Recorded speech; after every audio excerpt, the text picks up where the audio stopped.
सौरभ 6 महीने की नौकरी करके घर वापस आ रहा था। सौरभ एक बहुत गरीब परिवार से रिश्ता रखता था। सौरभ के घर में उसके बीवी, उसके 2 बच्चे और उसकी 2 बहनें थीं, जिसमें से कि एक बहन की शादी हो चुकी थी। इस बहन की शादी में उन लोगों ने काफ़ी कर्ज लिया था। सौरभ के मम्मी-पापा इस दुनिया में नहीं थे, जिससे कि बहनों की सारी जिम्मेदारी सौरभ के ऊपर आ चुकी थी। इसीलिए सौरभ शहर में जाकर नौकरी करता था। यहाँ पर सौरभ दिहाड़ी मजदूरी करता था, जिससे कि उसका खर्चा नहीं पूरा हो पाता था। इसीलिए सौरभ शहर चला गया था। सौरभ जब शहर से आ रहा था तो 6 महीने का तनख्वाह तकरीबन 30,000 रुपये अपने पॉकेट में रखा हुआ था। वह स्टेशन पर अभी बैठा हुआ था तो ही एक लड़की भीख मांगते हुए, एक लड़की काफ़ी खूबसूरत थी। लड़की बोली कि भैया मुझे भूख लगी है, कुछ पैसे दे देते तो मैं कुछ खाना खा लेती, मेरे खाने को हो जाता। लड़की ऐसी दशा में बोल रही थी, ऐसे स्वर में बोल रही थी कि सौरभ को दया आ गई और सौरभ ने अपने पॉकेट से निकाल के 100 रुपया उस लड़की को दे दिया। सौरभ के पास इतने सारे पैसे देखा तो उस लड़की के मन में लालच आ गया। लड़की बोली, भैया थोड़ा और पैसे दे देते तो हमारी मदद हो जाती, क्योंकि मेरा इस दुनिया में कोई नहीं है, मैं अकेली हूँ, इसीलिए मैं आपसे मदद मांग रही हूँ। अगर आप मेरी मदद कर देते तो आपकी बड़ी मेहरबानी होगी और भगवान आपको बहुत ज़्यादा तरक्की देंगे। तब सौरभ ने बोला कि देखो बहन, मैं भी काफ़ी गरीब और अपने परिवार को चलाने के लिए ही बाहर नौकरी करता हूँ।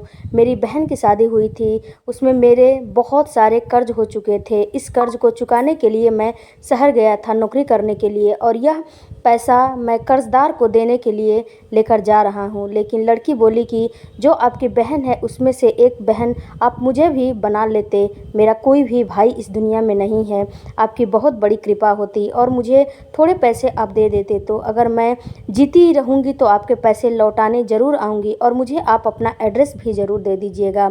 उसकी बातों में कहीं ना कहीं सच्चाई झलक रही थी। सौरभ अब बोला कि देखो, मैं भी एक गरीब हूँ और मैं जब तुम्हें पैसा दे दूंगा तो अपने घर पर क्या लेकर जाऊंगा। लेकिन लड़की बोली कि मैं आपको भाई बोला है और मैंने आपको दिल से भाई बनाया है, तो आप दिल से मेरे भाई होने का फ़र्ज़ अदा करिए और मुझे थोड़े पैसे दे दीजिए, एक बहन समझ के मेरा मदद कर दीजिए। सौरभ को उस लड़की पर काफ़ी दया आ गई। सौरभ ने उस 30,000 में से 5,000 उस लड़की को दे दिया और वह लड़की बोली कि अगर इस दुनिया में जीती रहूँगी तो आपका यह कर्ज लौटाने ज़रूर आऊँगी, और नहीं इस दुनिया में नहीं रहूँगी तब तो कोई बात नहीं है, और मैं आपको राखी इस मौली से बांध देती हूँ। लड़की पैसा लेकर रक्षा बांध के और चली जाती है। सौरभ अपने जेब को टटोलता है और अपने ट्रेन में बैठ जाता है।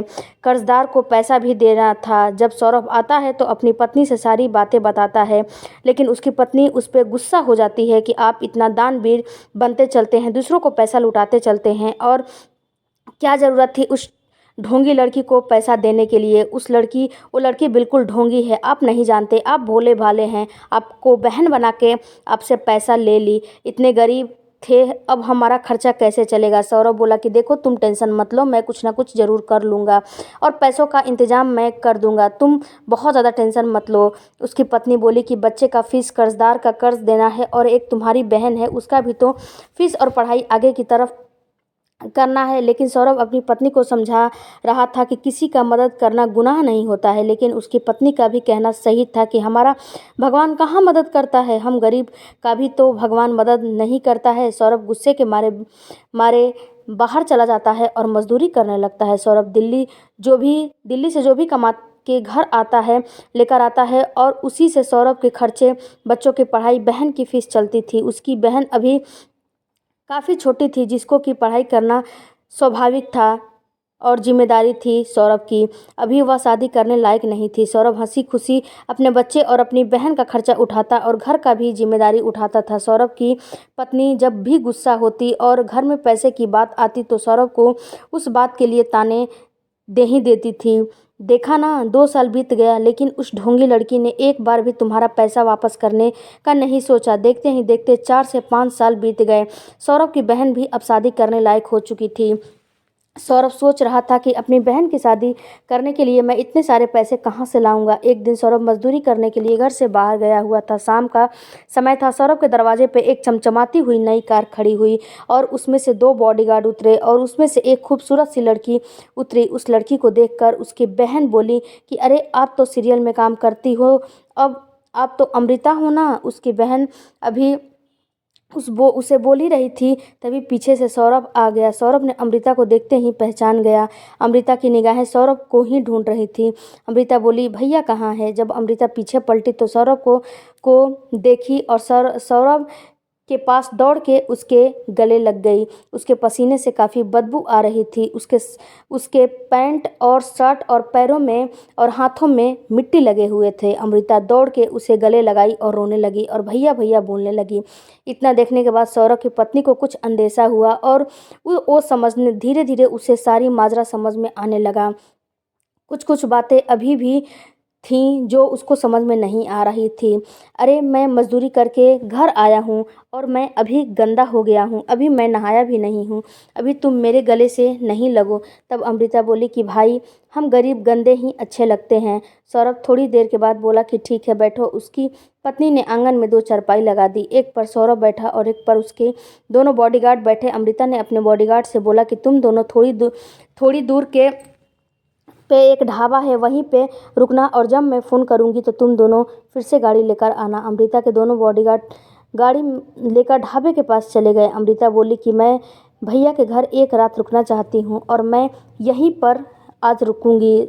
अमृता सौरभ से काफ़ी बातें कर रही थी। उसकी पत्नी और उसकी बीवी बच्चे काफ़ी खुश थे। उसको देखकर अमृता ने सबके लिए अच्छे अच्छे कपड़े, मिठाइयाँ, ढेरों सारे सामान लेकर आई थी, जिसको देखकर देखकर उसके सारे बच्चे काफ़ी खुश थे, क्योंकि वह लोग ज़िंदगी में ऐसे कपड़े और ऐसे मिठाइयाँ कभी देखी नहीं थी और पहली बार देखे थे। अमृता बोली कि मैं अपनी बहन और अपने भाई, अपनी भाई भाभी और भतीजे के लिए और भी कुछ करना चाहती हूँ। तो सौरभ बोला कि देखो बहन, तुम इतना क्यों कर रही हो। तब अमृता बोली कि क्या मैं आपकी बहन नहीं हूँ। अमृता ने अपने आंखों में आंसू भरते हुए बोला कि भाई इस दुनिया में मेरा कोई नहीं है। मैं तो रेलवे स्टेशन पर भीख मांग रही थी, क्योंकि मेरे चाचा चाची घर से निकाल दिए थे। आपने शायद वह 5,000 रुपये मुझे नहीं दिए होते तो आज मेरी किस्मत नहीं पलटी होती।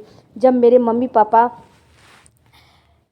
या अलविदा हो गए थे तब मुझे एक्टिंग करने का काफ़ी शौक़ था और मैं एक्टिंग करने में काफ़ी अच्छी थी। इसीलिए मेरे चाचा चाची निकाल दिए तो मैं मुंबई चली आई थी। मुंबई की सड़कों पर भटकते भटकते उस दिन मुझे आप मिल गए। उसी दिन मैं पहला भीख मांगना शुरू की थी। आपने जो मुझे मदद किया उसी से मेरा शायद तकदीर खुल गया और मेरे ऊपर वाले ने मुझे एक भाई और भाभी के रूप में आप दोनों को दिया और एक परिवार से जोड़ दिया। अमृता ने एक बैग में भर के पैसा सौरभ को दिया और बोली कि भाई इससे आप मेरे भतीजे और भतीजी के लिए अच्छा घर बनवाइएगा और उन लोगों के लिए अच्छे स्कूल में आप एडमिशन करा दीजिएगा। सौरभ बहुत खुददार इंसान था। सौरभ बोला कि नहीं बहन, मैं इतना पैसा तुमसे नहीं ले सकता, क्योंकि बेटियों के घर से कुछ नहीं लिया जाता है। तब अमृता बोली कि खुददार तो मैं भी थी भाई, लेकिन भाई और बहन में जब हमारा भाई बहन का रिश्ता हो चुका है तो भाई बहन में कोई खुददारी नहीं होती है। चुपचाप यह पैसा रख लो। अमृता डरते हुए सौरभ को बोली और बोली कि अगर आप यह पैसा नहीं रखोगे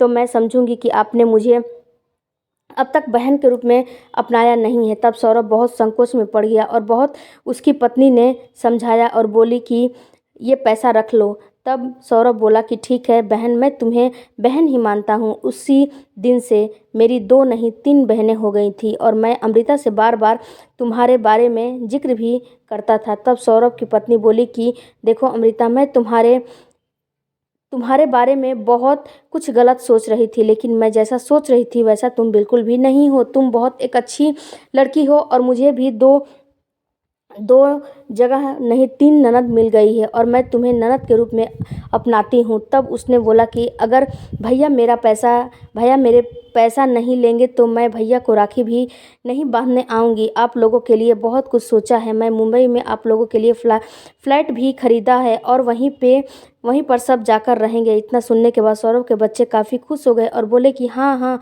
हाँ बुआ, हम लोग वहीं पे मुंबई चलेंगे। इतना सुनने के बाद अमृता का मानो कलेजा ही फट गया। सौरभ की गरीबी दूर करना चाहती थी। और उस दिन तो अमृता सौरभ के घर में रुकी और जब सुबह हुआ तो अमृता वहाँ से चली गई, लेकिन पैसा वहीं छोड़ गई थी और सौरभ को मजबूरी में उस पैसे को रखना पड़ा था।